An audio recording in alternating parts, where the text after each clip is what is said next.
aproximativ 100 de membri de sindicat vor participa la aceste prezentate în detaliu. Aș putea să spun în două cuvinte social pentru 2002.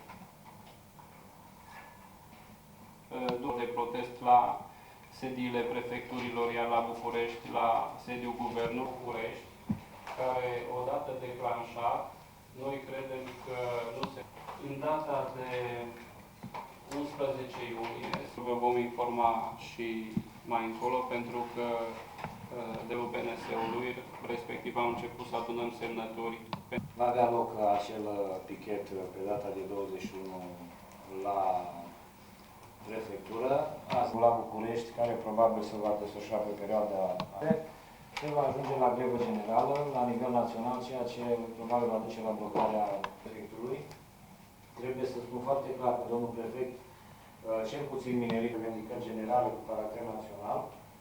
Și, repet, vreau să fie foarte clar, acest pichet nu are nicio legătură care o deține și suntem supărați că Guvernul României, de multe ori, inclusiv la județ, în județ sunt probleme, în special cu mineritul, dar de foarte puține ori a fost ascultat, ba mai mult din unul în gură, și aș recomanda domnilor de la Guvern, domnilor miniștri, să fie foarte atenți, pentru că încă companii și, bineînțeles, fără falsă modestie a sindicatului.